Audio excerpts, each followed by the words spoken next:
Hello, welcome back to Bridging the Gap. My name is David James.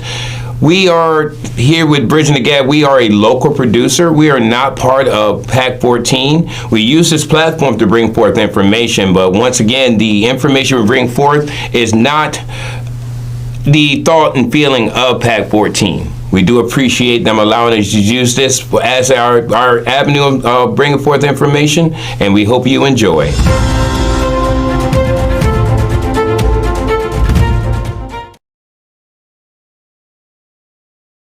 You were just like Senator Bullock. He's very nice. I don't want to destroy her career myself. You think Senator Bullock is associated her?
All right, welcome back to Bridging the Gap. Keisha James here with one of my favorite people in the whole wide world, County Executive Julie Giordano. Oh, I didn't know if you were going to say your husband, but you know. Hi, I'm here too, David James. Yeah. I just want to say I appreciate you accommodating. So we're not in the PAC 14 studio. No. We're actually in my office. So this is really nice that you guys get to come in and do this. It's nice for you to allow us to come in here. Yeah. Seriously. Home away from home, love it. Yeah. Yeah. So, real quickly, what you tell us what's going on? Oh man, we got a lot of stuff going on, right? So we just had our legislative breakfast. That was on Thursday. No, I'm wrong. Sorry, Friday. And it was amazing. It was amazing. So when I was first elected into office, the legislative breakfast is typically really small. So it was just the executive, the council, and the delegation. And I opened it up to everyone. And so the way that we ended up doing it was instead of me reiterating what education needs, we have Dr. Micah Stauffer, who's our superintendent, reiterating what education needs.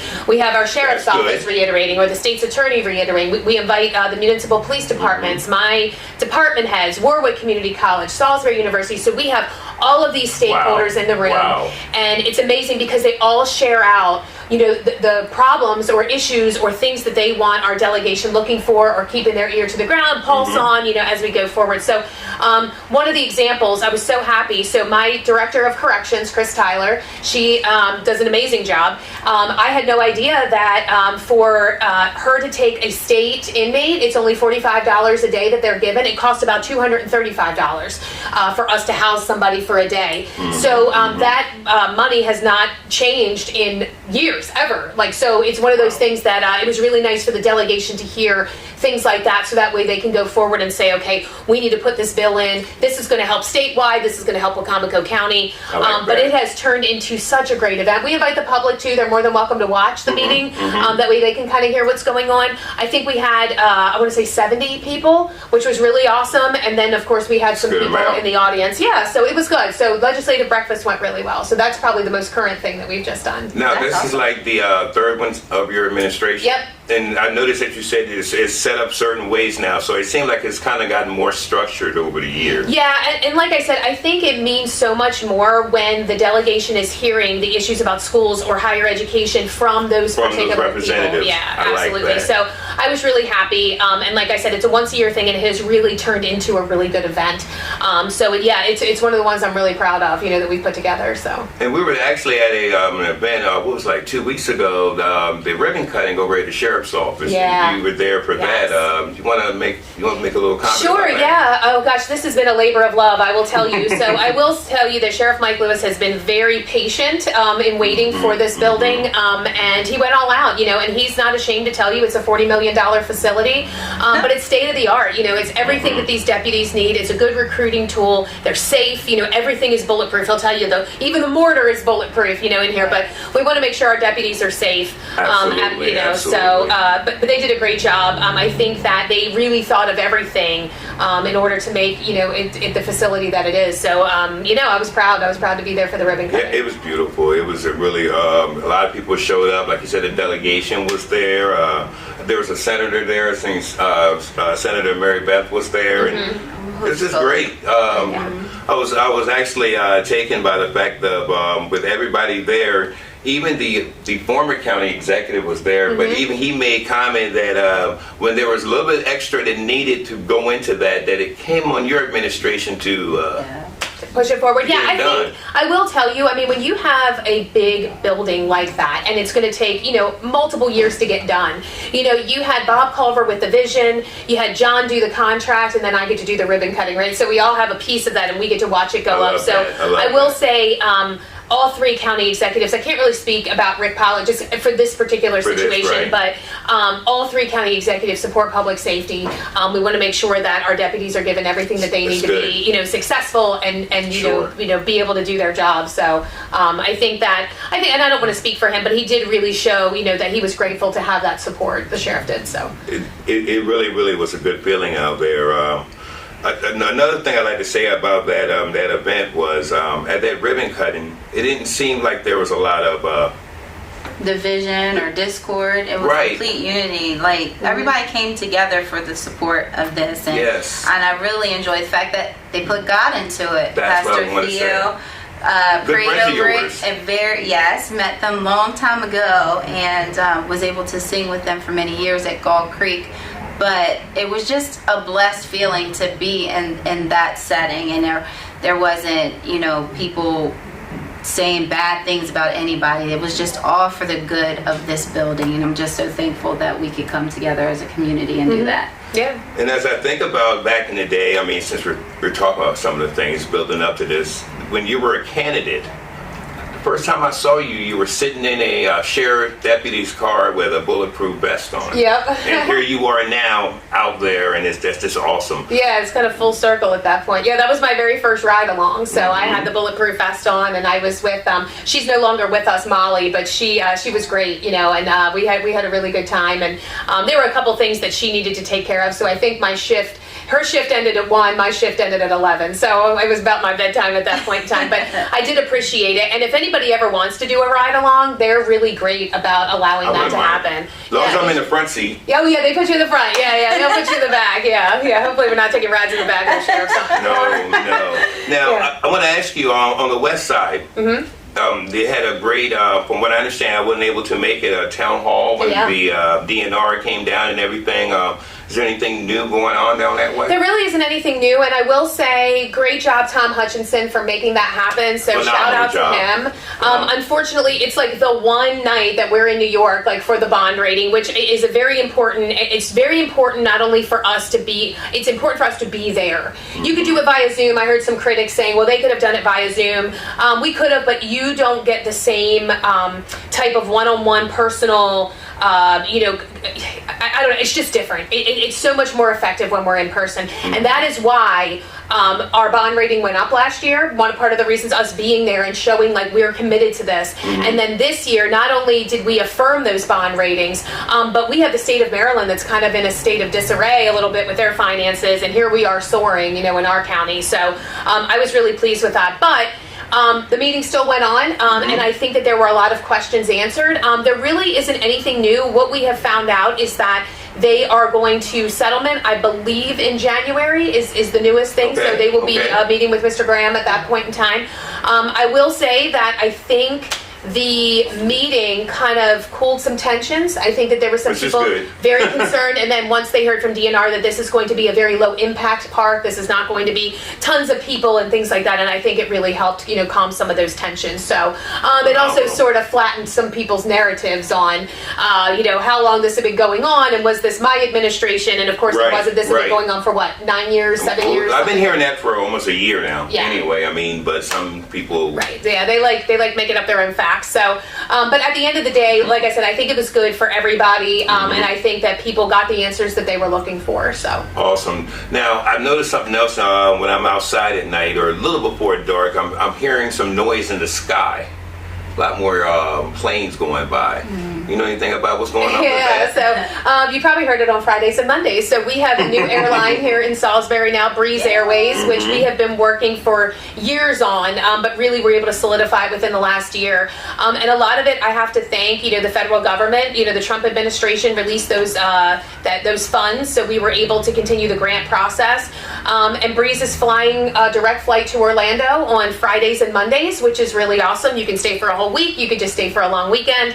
And they're really reasonable, $69 one way, so if, you can't really beat that. And what we're really hoping is that we keep the traffic here in Salisbury rather than people driving to BWI to fly to Florida. Well, thank you. I really appreciate Yes, that. no, we're because really happy. I'm always driving someone to the airport. They never take me with them, but Yeah, you're always driving them, and so, pick them yeah. up. So Yeah. thank you. You brought up the Trump administration, and it's kind of funny you did, because I was kind of scrolling around looking for some video, and I knew there was a picture of you in the room with him, Yes. and he called you Sandra Bullock, but I never heard him talk about it. But yeah, I'll send you the video if you want it for this video. It's going to be on here. I already got it. Oh, you found it. Okay, good. Yeah. So I was in 2022. I was so blessed to be able to go to Mar-a-Lago, and I got to meet him in a very personal setting, and we had a really good conversation. So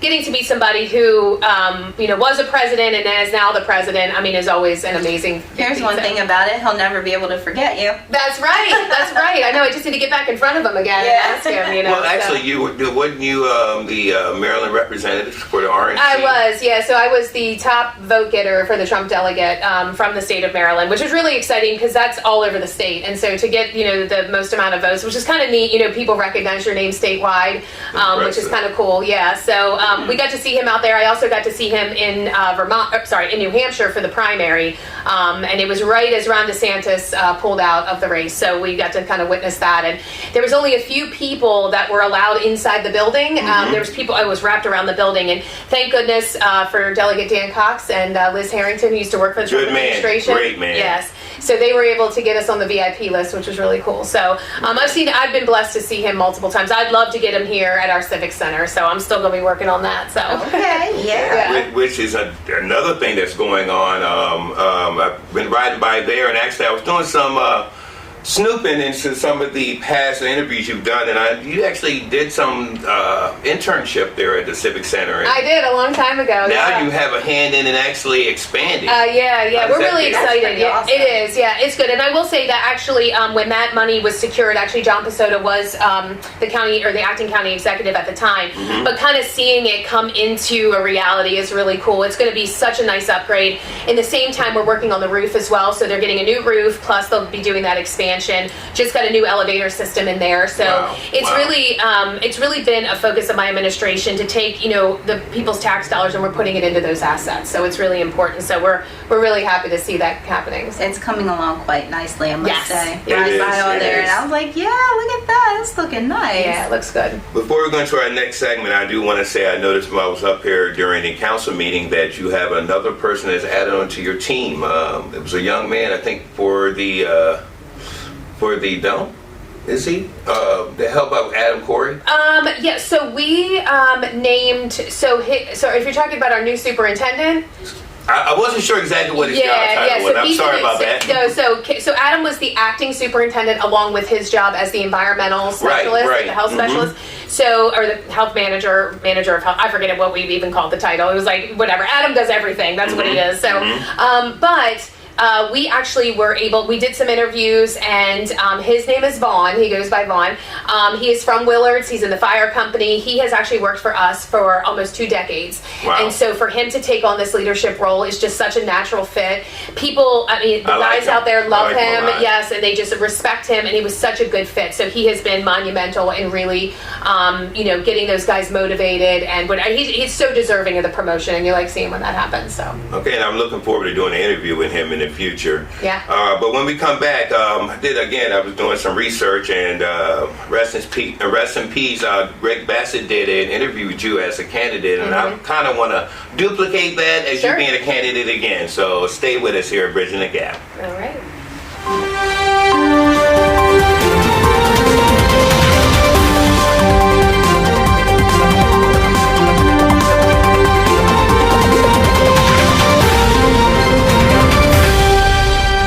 Okay, we are back, and this next segment here, we want to talk about some of the things that you face as being the county executive.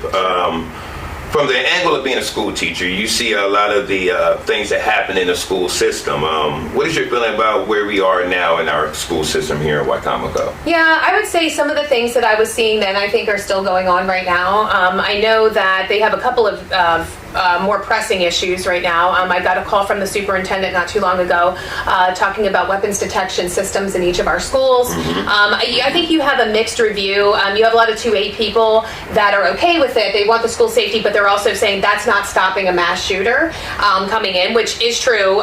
So, you kind of have to weigh out those options. It's an expensive feat, though, to get all of every school to have it, along with the staffing is close to $6 million. So, little less than $2 million for the systems themselves, and then the staffing of it. So we're looking at gathering some information, putting it in front of council. We definitely need a work session on that for them, and it would be one-time funding at first, and we just have to kind of see what that's going to look like, to be able to continue to staff it. So that part we're sure is going to be part of their operating. But it's one of those things where how do you not do it? You know what I mean? How do you justify? Well, this school doesn't need it, and then you'll have an incident. So we don't, we want to get ahead of the game, and I do have to commend the superintendent for trying to get on the ball, with that. And they've done a lot of safety measures. So school safety is a top priority, when it comes to education, and of course, and it was a top priority, when I was in, teaching. So so we're working on that right now, is to try to see, what this is going to look like. Thank you. Now, of course, you have a hand in the budget of the school and education, and it's a really big part, probably one of the biggest parts of the budget. So when you see something not going on right, and even being a school teacher, you have something to say. Yeah. After the assassination of Charlie Kirk, there was something said on social media from a teacher, and you made a comment about it, and you responded to that. Yeah. Why? I responded because I was elected to be the representative of the taxpayers, right? So they, every taxpayer here in Wicomico County, I am their county executive. Every person in this county, whether they pay taxes or not even. So, I owe it to them to stand up for them. And I will tell you the multiple messages that I got from people that were just completely appalled by this person's behavior. I mean, the meme was just, it wasn't even posted on his page. It was posted on somebody who used to work for us in our roads department, who a lot of people know. I'll bet you he knows more than half of this county. Yeah. Now he's working for the state. So many people saw that and just saw that response. And what I try to explain to people is, whether you like Donald Trump or you don't like Donald Trump, he won this county 52%. Now, is that a huge majority? No, but he still won this county. And so as a teacher, in your mind, you should be thinking that, over half of my students, families, support the Trump administration, support people like Charlie Kirk. So, and then you have about 48% that maybe don't. So it's probably best to leave the political part out of the school. And there's no reason for anybody who teaches children to be posting that kind of stuff. And if you want to post that stuff on your page, keep your page private. You know what I mean? That way only your friends can see it, and you don't have the public seeing it. Jumping to what I did, I will tell you, I did not realize the impact my letter would have, that it would go viral, that it went on Fox News. Yes, right. I did Fox News. Right. San Antonio picked it up. I did not realize that. But what I did discover, and what I tried to, explain to the superintendent is, I'm always going to stand up for what was right. Always. And if there is something that it comes across that I see, and education is one of those things that I feel very passionately about, I'm going to say something. Now, he did ask, hey, can you have that conversation with me first? And I said, I absolutely can do that. So we will have those conversations. But I did tell him, I said, I stand by the letter. I stand by what I said. Sure. And I will tell you, I got so many compliments from people across the United States. Thank you for standing up. Thank you for doing what we voted you in to do. So I think that there's some debate on how to handle specific situations, but I will tell you, I don't regret that one. And if it happened again, I would do it again. So I know that there is a process, and so they're still in the midst of that process right now. And so we're kind of waiting those results right now. So. Interesting. It's kind of like the butterfly effect. Yeah. What happened here does come. It makes people stand up for things and makes people aware. Because I'm pretty sure, I don't know, because of that word I can't say, the aneurysm or whatever they think they call it. Algorithm? That. It seems like right after you did that on my social media, it seems like I've seen people everywhere, like saying, hey, this person shouldn't be posting this, and again, that's for anybody, not just a Republican. Yeah, and I stated this. I said, we are not an anomaly here. This was across. I mean, they had one in Worcester, they had one in Somerset, or in maybe not Somerset. I think it was Chincoteague, like in Virginia somewhere, Accomack County, I think. So we were not an anomaly. We saw multiple posts about this, and there were multiple things. Some people were reinstated, some people were let go, some people. It just depended on what the circumstances were. But my message to anyone is, please be careful what you post on social media.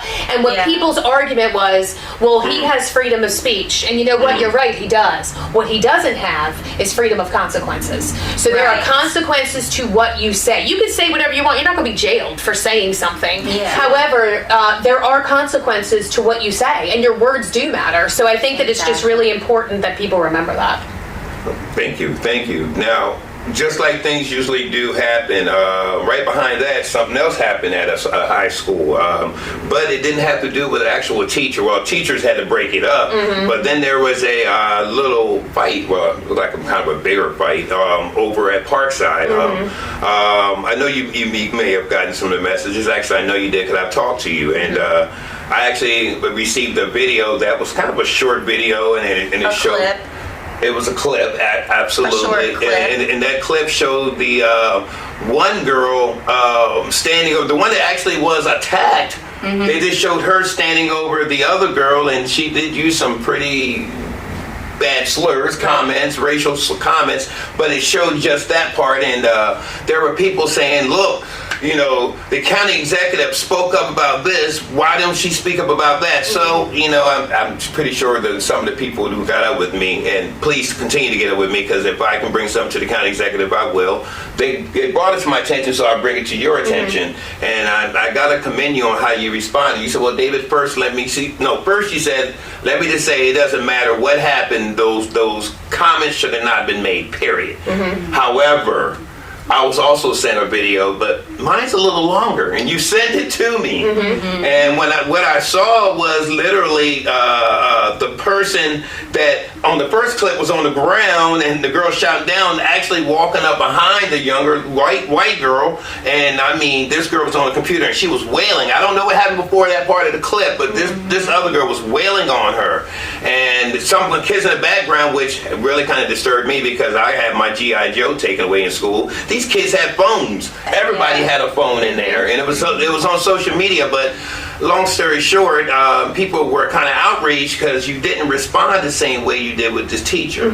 Can I ask you, why didn't you respond the same way? Sure, yeah, absolutely. So first and foremost, those are minors. Those are children. Okay, so that's number one. So as the executive, I'm not commenting on anything that has to do with minors. I'm not sharing those posts. I'm not posting anything that has to do with two minors. That's number one. Number two, I taught high school. I know for a fact that there's more to that story than what was on that clip. That part. Okay? So I don't, and look, and I'm just speculating here, those two girls could have been friends 2 days ago. Right. Those two girls could have been, they've been having issues for months now, and it's been worked out or tried to been worked out with a guidance counselor. You just have no idea the story behind it. But I will tell you, there are immediate consequences for that, immediate. So not only do you have the school intervening, where the two girls are probably going to be suspended, and I'm assuming that's what happened, that's what happens in fighting, you're going to have the sheriff's office involved, you're going to have campus security involved, you're also going to have their parents involved. And so there's no need for the executive to get involved. They got enough adults and enough people handling the situation. So in that aspect, and I will tell anybody this, if it deals with minors, I'm out. I'm not going to comment. I'm not sharing. I'm not, absolutely not. Because I'm going to tell you right now, if that was my child, I don't need anybody coming in and telling me what to do with my child.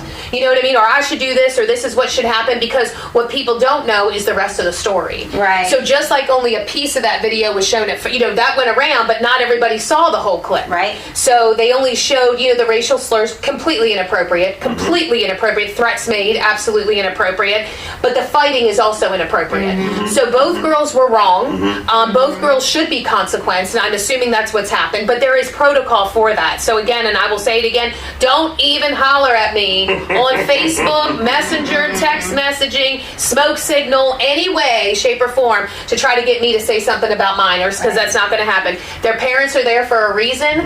That is who needs to handle it, along with the school system. And now, I will say, if the school system didn't suspend either girl, didn't do anything about it, let these two girls back in class, then maybe I might have something to say, like, come on, this is school safety, right? But I know that it was handled appropriately. And again, their parents are involved, and I think that that's where it needs to be. With the parents, the school, and the sheriff's office, considering there was a fight and it could have been considered a disturbance. I don't know if either girl were charged. I don't know any of that. So because of not knowing all the information, and again, them being minors, their parents can handle that. I got my own teenager at home. I don't need to handle anybody else's. We've seen you with your teenager, too. You do a good job with them. Now, you just said a while ago at this luncheon you had the other day, you had all the different departments, or the different, not just departments, like you had the sheriff speak about the sheriff's department, you had the superintendent speak about his so it'd be the same situation with this. It should have, going two totally different situations. To even compare them, that's just foolishness. So that would just be like your opinion or something in a place where you're not supposed to be, and you're very good at staying in your own lane. I try to. I try to. However, but I will tell you, in that situation, like if there comes a point in time where I feel like I need to step in, I will, depending. Right. But in this situation, absolutely not. I'm not touching that. Because it's covered. Right. Exactly. Now, with all the everyone went that way. Right. With all the ridicule and things like that, you received during the first administration, why in the world do you want to run for a second term? Well, I can only hope it can get better, right? And so I know that. We appreciate you on the west side of the county. I can tell you that. Yeah. But go ahead. Yeah, well, we're not done yet. We're not done yet. There are quite a few things that we have gotten started that I really want to see through. I'll give you a perfect example, like the library. We're about to get out of downtown. I want to see that new facility. You know what I mean? I want to be there, for that. But there are things that we've started that I want to continue on. And so I just don't think 4 years was enough to do that. You're always going to have critics. You're always going to have criticism. You're not doing this right. You're not doing that right. But I will tell you, I have gone out to numerous groups now. I've spoke at GSC. I spoke at Delmarva Conservative Movement. I spoke at a Rotary Club. I've got a couple of other ones. When they see the good work that we're doing and we're putting that out there, I think they see that the county is in a better place. And if I really felt that my administration had failed, I don't think I would run again, because why would I put the county at risk like that? But when we have the receipts to back up the things that we've done, like the increased bond rating, like the $80 million still sitting in our account, like the 20-some million dollars we put into the Civic Center, like the $26 million that we've put into the Shorebird Stadium. Like when I have those receipts to capitalize and say roads are getting paved, schools are funded, public safety just got their new building. I have those receipts. And so people can be critics and say, well, she didn't do this right, or she didn't do that right, or whatever. So every day we learn, right? And so there are things, obviously, in a second administration that I would do differently than the first. But I'll tell you, I am really looking forward to a different county council. And that's good. That dynamic is going to change a lot with, Josh is now running against Barry Beecham. Joe Holloway and John Cannon have both stated that they're not running again. Jeff, I think, is kind of up in the air. James will run again. But we won't have Josh. And Shani, I'm not really sure what's going to happen with her, but I do think there is going to be a big change in dynamic. And so I'll be really looking forward to a new council at this point. At least please, God, give you somebody that will work with you than against you. Right. Because I just feel like it's too much fighting, and you're supposed to be working together and getting things done, not blaming this person and that person. Just do your job and get it done. You know, and you're doing that. Yeah, but you know what's funny though is that I had this conversation with somebody out at the Rotary Club. He said, "Is there anything you get along with the council?" And I said, "Look, at the end of the day, the things that I'm showing you would not be getting done without that council." Yeah. I said, so That's good. so Yeah. what you see, you know, what the public sees is about 5%. It's the tip of the iceberg. All the other things that have happened because we've worked together. And so what people like look for the comments. You know what I mean? They want the council comments, the public comments. But at the very beginning of each council meeting, I tell people, look at all those resolutions that go through. When you see resolutions go through, some of those resolutions took 2 years to get in front of them, and it's passed within seconds. And people don't even understand that it took 2 I years. can agree with you on that. So the work 100%. really gets done at the beginning with all of that legislation that's happening, and then of course Sure. it gets into the circus sometimes. But it is what it is. But like I said, the things that are happening in the county would not be happening without the council supporting it. So as much as we do butt heads, there are things that we do work together on, and at the end of the day, they typically buckle down and get the work done. So it does happen. It does happen. It's not always pretty, but it does get done. That's very good of you to speak so highly. You know, I gotta, and I really I gotta commend say you on that too. Yeah. because I'm not sure anybody else would say the same about you. you Right. know? Well, it is what it is. I mean, without me bringing it to them, it's not happening. And without them voting on it, it's not happening. So it does take both sides of the government. So we don't fight on every single thing. I know it seems that way. But, people, the first part of the council meeting is boring. You know what I mean? Yeah. That's the boring part. People are ready for the comments. They're ready for work sessions like the one we just had. So that's the type of thing that they're looking for because they want to be able to say, oh, there's tension, oh, there's this, oh, there's that. But at the end of the day, I mean, those legislative or the resolutions and legislative bills that all go through are typically, good work in the county. So there are a couple that went through that were kind of like, So the stuff that's boring doesn't get people to make 2 and 3 shows a week. That's right. That's right. And we'll talk about that a little bit. Yeah, go ahead. We can get right into that. We are moving into like maybe the 18th year of having a county executive, and people still don't quite understand what the county executive do. What is your description of being the county executive? Right. Well, what I tell people is, for some reason, maybe it's the term. People understand what a governor does. People understand what a mayor does, and I will say that is exactly what I do, but in the county. Like I am that person of the county. So we bring a lot of things forward, and it's a vision. When I was running, I supported public safety, education, our economy, and with those things, we put those type of things over in front of the council, and we vote on it, and we get those things done. So I wanted to modernize government, us moving our library to a brand new facility, us doing those upgrades, us doing, different things on different projects and parks and investing in the community. Those are all part of that. You know what I mean? So it's sort of like the vision of this administration, and we kind of tailor it. We take it over to the council. They vote on it up or down, and then we move forward. So it is not, and jumping back to what I was saying before, it's not really fair for me to say, I've done this, I've done this, I've done this, I've done this. This administration has done this, and with the vote of the council. I mean, I hate to say, as much as I would love to say, I did it all, I did not. It was not just You me. can't take that credit. Yeah, no, it wasn't just me. And, See, and you're people very forget humble. that. Yeah, Like, I wish everyone would be as humble as you are. Yeah, well, and it I takes really love both. your transparency. Yeah. I really love it. See, that's why we got Keisha James on here. Yeah. Last question before this segment ends and we go to our last segment would be actually the 2-part. First one is county executive. Do you drive the bus or hold the map? Yeah, right. So I think and I answered this, I think the same way with Greg. I think it depends on the situation. There are times where my department head is driving that bus because that is their vision. This is what they want. And then I am holding the map and kind of saying, okay, this is how we can get there. And when I say I, it's more so Bunky, what I mean? Bunky and I. And Steve too, like the administration, is holding that map on how we get there, right? But there are times where I'm in the driver's seat, you know what I mean? And we're taking, and this is the way that we're going. And I have, the map holders or the Jiminy Crickets or the moral compasses on either side saying you need to go here and do this and do this. So I think it really depends on the situation. And I think if you're always in the driver's seat, as many things, but you I think can't if you're always be in the driver's seat. if you're always in the driver's seat, like I don't think that's successful. I think there are times where you need to take a step back. And like I said, Adam, for example, at the landfill with this WAGA thing, he was talking about the methane gas. Let me tell you something, I am not in the driver's seat on that. I don't even know if I'm holding the map. I'm like in the back seat, like just do it, let's go. Text me. Yeah, right. Let me know when we're there. But he's in the driver's seat, and and that's that trust that you put into those department heads. They're driving the bus, they're getting you there, and you trust and believe that when you sit up, you know what I mean. You look around, you're like, okay, this is where we need to be, and not that we're doing this with blinders on, but you do want to put that trust into your team, and if you can't give up the driver's seat, then you don't have the right team. And that was actually, thank you, that was actually a part, the last part there was, as you build your team, as all executives do, department heads, and I've been along for the ride since the beginning.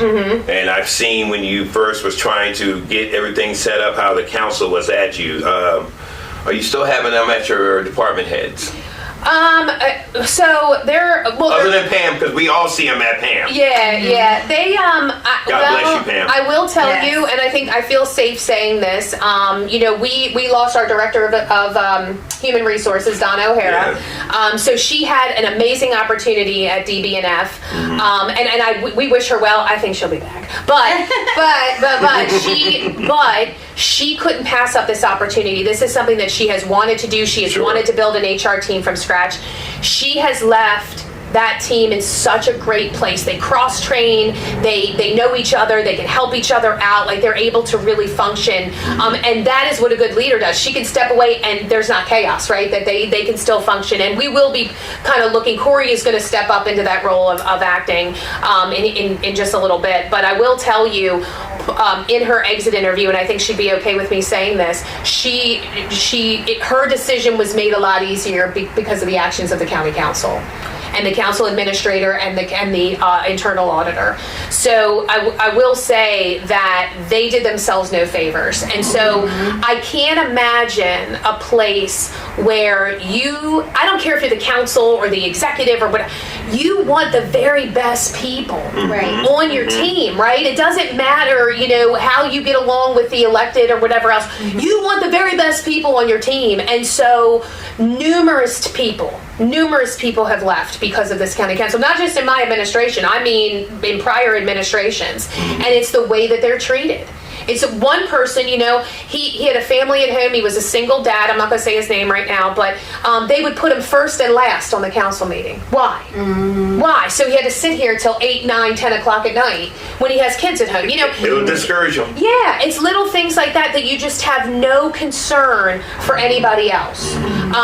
People, have felt undervalued. We lost a purchasing agent because of that. We lost a deputy director of emergency services because of that. They feel underappreciated. They're told that they're not worth the raise that the executive puts forward or whatever. That would be kind of nerve-wracking to have, like, you're here and they're like, well, we don't need your position. Yeah, so I think, and I will tell you, I think Question A did them in a lot. I think it was like, oh my gosh, what is going on here? Yeah, they had to really fight. Yeah, so, and I think that at one point in time, I think she was just tired. She was tired of fighting. And so, and this opportunity came up. Wow. And so I think that it was kind of like, it was two things. It was twofold. It was this great opportunity, and again, the treatment that she was getting. And so, like I said, my hope, and I hope and pray, and if she watches this, I hope that, that she kind of is able to do her dream and build that team. And then maybe when we have a turnover of some elected officials, that she will consider coming back, because she was amazing. She was amazing. And so it sounds like the door's still open. Yeah, it absolutely is. It absolutely is. So yeah. So we'll see. We'll see what happens, as we go forward. But that part's discouraging. And so whether you like the executive form of government, you don't like the executive form of government, you like the person in office, it's tough. enough. They were elected. That's it. Right. The people chose them. And That's so any elected official. yeah, and so at the end of the day, let them have their team. And this is what I was trying to explain to the council back before.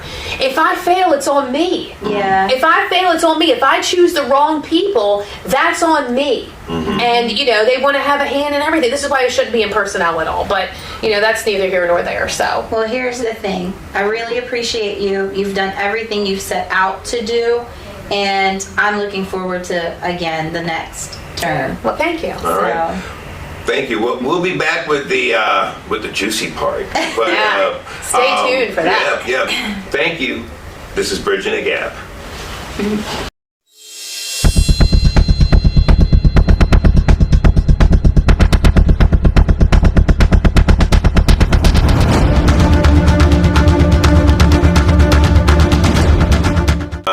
I want to start with 287G. Oh, yeah. Yeah, where are we at with that right now? So where we are right now is we had a work session with the council. There was a little bit of debate behind closed doors as to whether the council needed to sign a resolution for this to go forward. And the reason that this is in debate is because if it is a one-year deal, then I sign it and I don't need to take it in front of council. If it's a multi-year deal, then council needs to approve it and then I sign it. This is open-ended. And so there is nothing, the charter and the legislation and the code is silent on open-ended contracts. So I read it as, well, it's not a multi-year deal. When I ran it by our county attorney, he said, because this could go into another year, 2, 3, the council may have to sign it. And he said, and I think it might be better to put it in front of them. We talked to the sheriff, he agreed. So we presented it in front of the council. I know there was a little debate between me and Mr. Merritt, and he was like, well, you weren't transparent. We were transparent on every single thing. But Mr. Benson said, I don't think council needs to be involved. The county attorney said, well, we would prefer the council to vote on it or at least come to a consensus. Mr. Holloway said, John, we don't need to do it. At the end, council president, and you can watch the segment, watch 287G segment, said, bring us the resolution. We also want to see the MOU that's going to be between the sheriff's office and the jail, so we can look at that, and which is fine. We will share that with them too. But at the end of the day, it appears that the council president wants to vote on this or at least come to a consensus, and that'll be in the first meeting in November. So I think I saw something out there where people are like, she doesn't need them, and she's just making this political. No, the council president asked for it to be in front of them, and I highly suggest people go check out the 287G work session, and you will see at the end that the council president calls for the resolution to come before them. And yes, actually, thank you. I was actually in the room, and actually the gentleman from the Allowance and the Allowance Commission? Compensation and Compensation. He actually made the comment that there's no, people are all in there to talk in front of the council, but the real person they needed to talk to was you, who at that point was said to be hiding. I'm definitely not hiding. First of all, you saw that there was not a seat in the house. We had 100 people in the hallway, so I'm not going to go take a seat of somebody who can go and sit down. I watched every single comment, and here you came in my office. You saw, I think people think that we don't participate in the council meeting at all. I will tell you, in my office is a conference room, and right behind you, I know you can't see it from where you are, but there's a conference room right here. We have the council meeting on, and I will tell you, we had our guys from WAGA that were in there. Yes, we had our Todd Richardson and Rich Weersberg from the sheriff's office were in there. Adam Corey was in there. So my department heads and guests use that as a place of refuge. They can talk, they can work, they can, have a drink if they need to, some water, something like that. They'll have a snack, whatever the case may be. They're not going to sit in the council meeting for 5 hours when they don't need to. They just go in when it's necessary for them to go in. So I'm definitely not sitting in there for 5 hours. I'm not going to do that. But we do watch every single comment. We do watch everything. But in that case in particular, pretty much every seat was filled. I was about to say there was actually no place to sit. No. Actually, there was no place to walk. When my wife and I got here, the security guard said there's about 12 pages, and I thought they were exaggerating. I didn't know the amount of people were here during that. But again, 287G was the hot topic, and after the gentleman went up there and made that comment, I wanted to come back here because during the last executive decision we had, we were under the impression that it was up to the sheriff. Right. Well, and I will tell you, the original plan with the JEM model would have been up to the sheriff. So if Gotcha. the sheriff had overseen the jail, this would have been signed in July. This would have already been in place. This would have already been a done deal, as it is in Frederick County, as it is in Hartford County. So this is already done in other counties. He does not oversee the jail here in Wacomico. I do. So we knew, so at first we thought it was only the sheriff. Situations changed. It has to go through the detention center. I oversee the detention center. So then we thought it was the sheriff's signature and my signature. Then it was just my signature, since I oversee the detention center, and that's where the main focus is going to be. And then we brought in the county attorney. Okay, now that we know it's my signature, now let's look at it as, is it a multi-year deal? Is it not a multi-year deal? Does council need to be involved, not be involved? So at the end, the attorney said, let's put it in front of council, let's see what they say, and I had no problem with that. So I think the council, or especially Mr. Merritt, I heard his little snide comments saying, you hid this from us, and this, and we're told this, and we're told that. At the end of the meeting, we still didn't know. And so it's going to come back to them in November, where they make the decision whether they're going to vote on it or not. So it's just really frustrating to sit there and say, oh, well, you needed us, or you didn't say you needed us, and now you need us. And it's like, no, we're working together. That your attorney is saying they don't need to. The county attorney is saying, yes, they do. So we'll see what happens. I mean, we're going to have another work session, but I will tell you the work session is not happening unless the sheriff is next to me, because that behavior wouldn't have gone on at all. None of that behavior would have happened. So I remember, thank you. I actually went up there and spoke about that after I came in here and I talked to you, and you actually, I think you still got the contract on your desk, probably. Still there, yeah. But I went in there and when I spoke and I said, look, I said the one thing that I would love for the council or someone to say, because there were a lot of people here. There was actually, I didn't even know that earlier there was a protest on the steps. There were a lot of people here. My question was, what happens if it does not get signed? Right. Councilman Holloway, he was over there, because I was saying that it has to go through the council. He's shaking his head no, but I don't think I've ever heard a response to him on why it doesn't have to go through the council. Right now, let me ask you this question. Sure. Is it still on your desk? It's still on my desk. Why haven't you signed it? Because I have to wait till the council meeting on November 1st, or the first week of November. So again, it's going in front of the council per the council president, and they are going to make the decision then. Now, if they say we're not going to weigh in, it was determined by our council that we don't need to, I will sign it the next day. If it's determined that I have to wait for the council, I will see what they do. If they vote it down, then I won't sign it. It's very simple. Well, here's another question I have. Our president, how many more years is he in office? Well, 3. 3. So if we only do it for a year, we have the same president. One thing I know about President Trump is he doesn't change his mind often. Right. Well, at the end of the day, the thing is, and you asked, like, what's going to happen if we don't do it? So what we have learned is that ICE is here. ICE is here. They have an office here in Salisbury. They're already working with our... They're already here. They're in Salisbury, yes. There is an office in Salisbury. They already work with our corrections facility now. So if they get notice that there is a detainer on someone, an ICE detainer, they call and say, hey, just to let you know, we're letting this person out at 10 a.m. You can come get them. So what this allows us to do is hold them for an additional 48 to give ICE more time to come over and do their vetting. That's literally the only difference. And the deputy is serving the detainer. That's it. That's the only difference. So basically what we're doing is saying to ICE, hey, look, we want you to stick with this. We don't want you doing that task enforcement model. We don't want you out plucking people off the streets. We're willing to work with you and help you out and give you that extra time. But it also kind of puts guardrails on our community and says, hey, look, this is what we're going to do to make sure that task enforcement model doesn't happen. But I will tell you, at any point in time, ICE can go and just take people off the street. They have the authority to do it. That's my question. I mean, if the federal government decides, I've seen what's going on in California and other places. If the feds come in, we become the enemy then. Right. Well, there's zero that I can do about it. Zero. But if we kind of show in good faith, hey, look, we're willing to work with ICE. This is the model that I think works best for us. Then, I think that's going to help rather than hurt. And I think that that's the point that people are missing.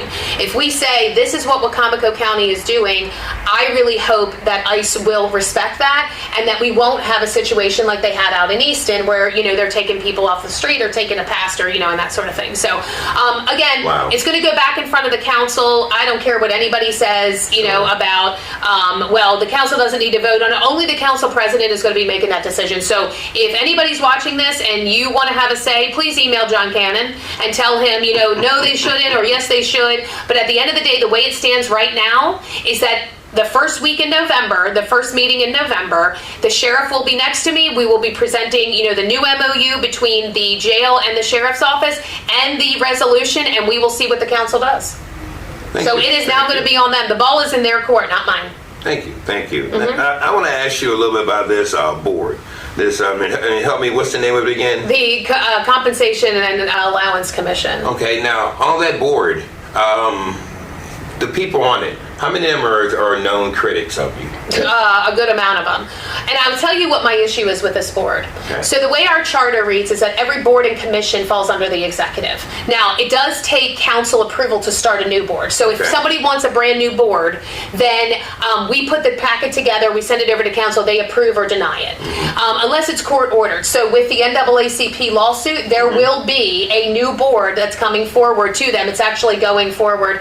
And that's part of the lawsuit. So they're sort of forced to, but it still has to go through a legislative process. But they can turn down boards and commissions. For example, the West Side, I think they're having a conversation on Tuesday, which I plan to be at that meeting, about, becoming a commission. And if that's the case, it goes in front of council and they determine yes or no. Now, once that happens, okay, the appointments all go through my office. Every single appointment to those boards comes through my office. People apply. We kind of do a little bit of a vetting process. That's a dream come true, by the way, for the West Side. Oh yeah. If they, we had talked about it before, Yeah. and actually, God rest his soul, Lee Robertson. But he said, I don't think they'll approve me. I don't know if they'll approve me, Miss Julie. And I said, Lee, I was like, yes, they will. But anyway, we'll see what happens with that. But every board and commission goes through my office. It gets approved by the council, and then same with the appointment confirmation process. What's so interesting about this allowance commission is no appointments were done by the executive office. Okay. Every appointment is done by council, which literally violates the law. So it violates the charter. So I have actually written a letter to the council and have told them that the 11 that they choose should not be valid appointments. And they're trying to say, well, this is not an executive board or commission, it is a council board or commission, and that is not how the legislation was written. The state legislation said it gives the power, or gives the council the authority to create the commission. And then when you go to our charter, all boards and commissions have to have their appointment confirmation process through the executive. So we're still in a debate right now on if this is even a valid board. I don't believe that it is, but be that as it may, they've done some work, and there are people that are quite critical of me, and the council tried to say these were the only people who applied. I don't think so. But it is what it is, but we'll see kind of what happens. That's still, They do my salary, the council's salary. That's what I want to know. What is this board? Yes. What does it do? So What it does determines my salary, the council's salary, and they also do the sheriff, which also state law does not give them the ability to do that, but that's neither here nor there. Isn't that all in your budget? Yeah, we end up budgeting for it once this is determined. So, for example, the last time they met, the executive made $85,000. This was still with John Pasota in office. And you spoke up that that's not why you're running. I remember. Right, this. and then they ended up raising it to 107. I think the board recommended 124, and they ended up settling on 107, which was fine. With council, I think they raised it. The biggest problem I have with this is the council is choosing all 11 members to determine their raises. If you do the appointment confirmation process, you at least have both sides of government. Okay, the executive's appointing, we're confirming. There's that balance of government. You know what I mean? Out of all commissions, this is one that definitely needs the appointment confirmation process because both sides of the government are involved. Right now, the county council selected 11 people to give themselves raises. So it's unbelievable to me that they actually think that this is a kosher way of doing things, but Does whatever. other pieces of legislation get passed without going across your desk? The county council can introduce legislation. Yeah, they I absolutely mean, they can put in the law without you signing? Yeah, so they could have, the way that they could have done this is once they formed, once the state said, hey, you need to form this commission. So this is the state? The state said this Okay. commission needs to be formed. I was wondering where it came But what from. the council could have done is they could have added it in, okay, we're going to make this commission and we're going to make ourselves the people who do the appointments. They did not do that. Our law does not read like that. It just says that they can create the commission. It doesn't say that they get to appoint all 11 members. So all appointments are done by the executive, and it's really a flawed commission, honestly. Okay, I've got a couple questions via my co-host Colin, who's always busy, and he's in school, by the way. Question here is, how do we respond to the claims that the executive office has not been transparent in regards to 287G? I don't know how much more transparent we can be. I mean, literally in July, we talked to the sheriff. That day, he went on the news and said, we have the intent to do this JEM model. So everybody has known about it since July. Then, the second we switched gears to the WSO model, I put out a press release right away and said, our intent has changed. We are now going to the WSO model. Okay? Have I signed anything? No. We just did a council work session. Like, I don't know how much. Oh, and the council sent me a bunch of questions. I answered those questions as best that I could. So I don't know how we haven't been transparent. I don't know what else we could have done besides, shouting it from, the steps of the government building. Like, Yeah, I mean, I'm not sure what else they were really looking for. I answered emails. They've seen it on the news. They've seen press releases, and we had a work session. So, I'm not really sure what else I could have done. Then another question that was brought up in that same statement by the gentleman that's on that board was, this is going to cost the county money. Yeah, we've already disproved that. It's literally budget neutral. No, budget neutral. Yeah, the deputies are trained in this. It'll literally take 15 minutes for them to serve the detainer, and then our people at our jail are already there, so they're just holding somebody for an additional, 48 hours, which is not going to take ICE that long to get over there. Does it put our detention officers at risk? I don't believe so. I mean, they're already at risk being... Yeah, they're already at risk. I don't think it puts them at any more risk. I mean, literally, the person is already incarcerated. So instead of letting them out at 10 o'clock on Friday, they can let them out 10 o'clock on Sunday. But ICE is contacted in between then, and ICE can come over and do their vetting. That before we close out, can you say what exactly, under 287G, what is the process of someone coming? Because they're not going door to door looking for people under this model. These people are already incarcerated. So they have broken immigration law, we know that. But that means that they have also broken other laws, whether it's theft or whether it's abuse or whatever the case may be, drugs or whatever the reason may be, that they are incarcerated. So if they are incarcerated and they are on ICE's radar, meaning that they have an ICE detainer, what is going to happen is the deputy is going to be given the authority to serve that detainer to the person, and then our jail holds them. They're already in jail. They're just holding them for a little bit of extra time till ICE comes over and does the proper vetting and either lets them go at that point in time or they go with ICE. That's it. That's the only difference. And right now, ICE is already doing that. ICE is already going to our jail, is already serving the detainer. What's happening is that the deputy is helping them out by serving the detainer, and then we hold them for a little bit of time so ICE can get over there. But ICE is literally already doing this right now.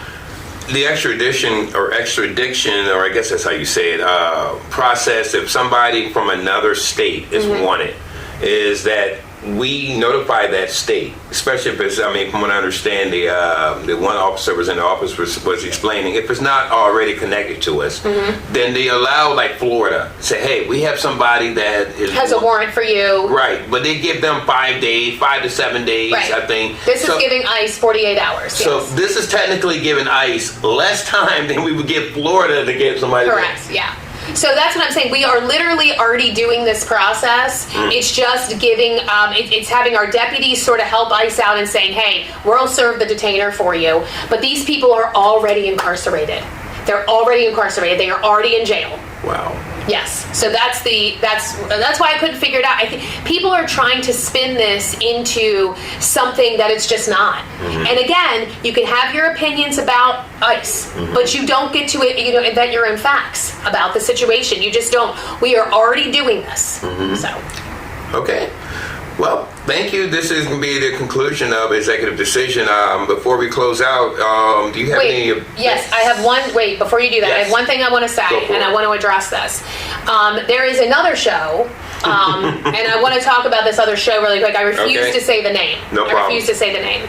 But you all will know exactly what I'm talking about. There are a couple of things. First of all, I know that I think there was some, they were, celebrating some sort of, award for producer of the year or whatever. I will tell having you. the most shows, actually. Having the most shows, right. So I have never heard of an organization celebrating quantity over quality. So I just don't want, I appreciate the show. I appreciate everything that you do. You go and seek the truth. You put time and effort into Thank you. I it. appreciate that. Pumping out 2 and 3 shows a week of nonsense and lies. I don't really know how you get awarded for that, but whatever.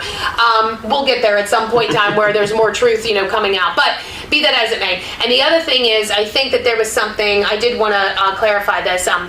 I think there was something said, failed administration, failed this, failed that, failed business. Yeah, yes, your failed business. I should have asked you about that. Yeah. I don't know what business has failed. I've never owned a business. I've never had an LLC. I don't know what business that they're talking about. You never had a losing season either for girls basketball. I never had a losing season for girls maybe basketball. Maybe that's what it was. You retired early. Just so you all know, I am not a business owner. I've never been a business owner. I've helped out friends who have had businesses in a volunteer sort of way. I don't know what else that could be, but just for the record, I don't own a business. My husband doesn't own a business. We've never owned a business, never had an LLC.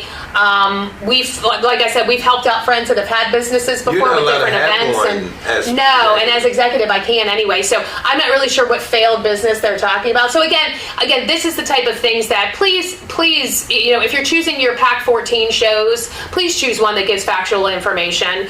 They have a lot of things to say about me. They've never invited me on the show. It's kind of interesting. I have, and I am going to actually reach out. From what I understand, some of those gentlemen that are on that show that you're talking about are also on this Allowance Commission, which puts them on my radar. So I would love to have them on. As a matter of fact, I think one of them will be actually contacting my co-host or having a debate with my co-host here soon. Yeah, I heard about that. I'll be very interested. My money's on the co-host. So, I don't know. So anyway, but just for the record, I don't have a business. I'm not really sure what failed thing they're talking about. And again, it's really sad for people to think that this has been a failed administration. If you don't like me, that's fine, but we have the receipts to back up the successes that we've had, and we're just going to keep going, so. Maybe once again, what I'll do is I'll go ahead and extend that right now. I'm extending anyone that's on that allowance and compensation board or commission, any of you, please, I will try my best to reach out to you between now and the next executive decision. Please be my co-host. As long as we keep it professional and don't throw any things, and I promise the executive's not going to throw anything back, we can go ahead and have this conversation and do exactly what the name of this show is, Bridge That Gap. Right. All right. Thank you again. Thank you, sir. All right. Always a pleasure. And thank you all. Stay tuned for the next Bridging the Gap.